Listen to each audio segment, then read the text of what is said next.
여러분, 지금 대한민국에서 조용하지만 정말 치열한 전쟁이 벌어지고 있다는 거 알고 계신가요? 바로 인공지능과 로봇 기술, 이 미래를 누가 먼저 차지하느냐를 두고 벌이는 거대 기업들의 패권 경쟁입니다. 근데 궁금하지 않으세요? 왜 하필 지금일까요? 이미 반도체랑 자동차로 세계 최고인 이 기업들이 왜 갑자기 로봇에 이렇게 어마어마한 돈을 쏟아붓기 시작했을까요? 네, 바로 이 질문이 오늘 우리가 파헤쳐볼 핵심입니다. 자, 여기 한번 보세요. 삼성, 현대차, LG, 네이버. 정말 이름만 대면 다 아는 기업들이죠. 이 기업들이 지금 미국의 로봇 회사부터 시작해서 국내 AI 반도체 스타트업까지 말 그대로 가리지 않고 투자를 하고 있어요. 이건 그냥 기술에 투자 좀 하는구나 이 정도 수준이 아닙니다. 대한민국의 산업지도 자체가 아예 새로 그려지고 있다는 아주 강력한 신호라고 봐야 합니다. 네, 맞아요. 바로 그겁니다. 대한민국이 지금 다음 시대를 먹여 살릴 새로운 성장 동력을 찾고 있는데 그 해답을 바로 로봇에서 찾고 있는 거예요. 지금 잘 나간다고 만족하는 게 아니라 다음 기술 혁명은 우리가 주도하겠다. 이런 강력한 의지의 표현인 거죠. 그리고요, 이 경쟁이 그냥 공장 자동화 로봇 만드는 거, 그런 차원의 얘기가 절대 아닙니다. 본질은 훨씬 더 깊은 곳에 있어요. 핵심 키워드는 바로 이겁니다. 피지컬 AI. 이게 뭐냐면 그냥 컴퓨터 화면 안에만 있는 AI가 아니에요. 우리처럼 현실 세계를 직접 눈으로 보고 상황을 판단하고 실제로 움직이면서 상호작용하는 그런 진짜 인공지능을 만들겠다는 거죠. 자, 그럼 이 엄청난 경쟁에 뛰어든 선수들 한번 한 명씩 만나볼까요? 과연 각자 어떤 전략과 무기를 들고 나왔는지 지금부터 살펴보겠습니다. 첫 번째 주자는 현대차입니다. 와, 여기는 정말 공격적이에요. M&A로 그냥 단숨에 선두그룹으로 점프해버렸죠. 특히 그 유명한 로봇계 스팟 만든 회사 보스턴 다이나믹스 아시죠?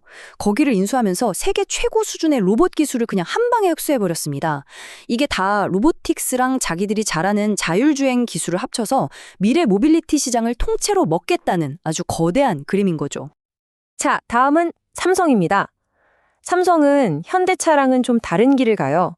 해외의 거물급 회사를 통째로 사기보다는 국내에서 가장 잘 나가는 로봇 기업이죠. 레인보우 로보틱스의 지분을 차근차근 사들여서 결국 자회사로 만들었습니다. 우리 기술 생태계도 키워주면서 핵심 기술을 안정적으로 우리 것으로 만들겠다. 이런 전략으로 보입니다. 근데 여러분, 이게 그냥 현대랑 삼성 두 거인만의 싸움이라고 생각하면 오산입니다. LG전자는 서비스 로봇 시장을 파고들고 있고 네이버는 한술 더 떠서 아예 로봇의 뇌에 해당하는 AI 반도체에 직접 투자하고 있어요. 그러니까 경쟁의 판이 점점 더 커지고 복잡해지는 거죠. 마치 잘 짜인 체스판처럼 각자 자기 자리에서 중요한 역할을 하고 있는 겁니다. 여기서 중요한 포인트가 있습니다. 이게 그냥 누가 돈 더 많이 쓰나 이런 단순한 경쟁이 아니라는 거예요. 각 기업마다 아주 다른 자신들만의 전략, 일종의 플레이북을 가지고 이 게임에 임하고 있다는 거죠. 전략은 크게 두 갈래로 볼 수 있어요.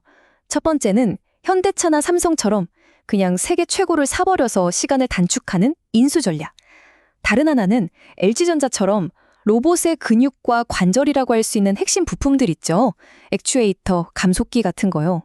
이걸 남한테 의존하지 않고 우리가 직접 만들겠다는 내재화 전략입니다. 과연 어떤 전략이 통할지 이건 정말 아무도 모르죠. 그런데 여기서 정말 독특한 길을 가는 회사가 하나 있습니다. 바로 네이버예요. 저는 이 전략이 진짜 흥미롭다고 생각하는데요. 바로 브레인리스, 말 그대로 뇌 없는 로봇 전략입니다. 이게 뭐냐면 로봇 몸체에는 비싼 컴퓨터를 넣지 않아요. 대신 저 멀리 있는 거대한 클라우드 서버가 두뇌 역할을 하고 초고속 오지 통신망이 신경 역할을 하는 거죠. 그럼 로봇은 그냥 명령을 착실히 수행하는 몸이 되는 겁니다. 우리나라가 세계 최고인 오지 인프라를 최대한 활용한 정말 영리하고 미래적인 발상이죠? 하지만 이 모든 경쟁이 우리나라 안에서만 잘한다고 끝나는 게 아닙니다. 이 선수들 앞에는 넘어야 할 아주 거대한 외부의 장애물들이 버티고 있어요. 국내 기업들끼리 아무리 치고받고 싸워도 결국 이들 모두가 공통적으로 마주하고 있는 더 큰 문제가 있거든요. 바로 의존성 문제입니다. 네, 맞아요. 우리나라의 이 거대한 로봇의 꿈이 사실은 상당 부분 해외 기술에 기대고 있다는 뼈아픈 현실이죠. 크게 두 가지를 짚어볼 수 있어요. 먼저 하드웨어. 로봇의 움직임을 정교하게 만드는 핵심 부품, 감속기 같은 걸 대부분 일본에서 수입해와요. 그런데 더 심각한 건 사실 소프트웨어 쪽입니다.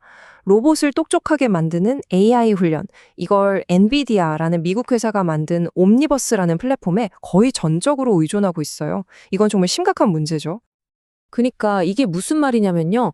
이 인용구가 쫙 짚어주는 건데 우리가 아무리 멋진 로봇 몸뚱이를 만들어도 그 로봇의 영혼을 불어넣는, 즉 두뇌를 훈련시키는 핵심 플랫폼을 엔비디아 같은 회사가 꽉 쥐고 있으면 어떻게 될까요? 결국 돈은 그들이 다 벌어갈 수 있다는 그런 무서운 얘기입니다.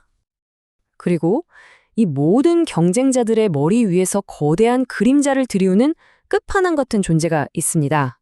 바로 테슬라입니다. 자신들이 가진 세계 최강의 자율주행 AI 기술을 고스란히 휴머노이드 로봇 옵티머스에 쏟아붓고 있죠. 이 숫자 한번 보세요. 70%. 이게 무슨 뜻이냐면 일론 머스크가 앞으로 테슬라 가치의 70%는 자동차가 아니라 이 옵티머스 로봇에서 나올 거다라고 그냥 대놓고 말한 겁니다. 와, 이 숫자 하나만 봐도 이 경쟁의 판이 얼마나 크고 또 테슬라의 야망이 얼마나 무서운지 바로 느껴지시죠? 자, 그럼 이제 정리를 좀 해볼까요? 이 모든 기업들이 이렇게 치열하게 싸우면서 달려가는 최종 목적지, 그 궁극적인 목표는 대체 뭘까요?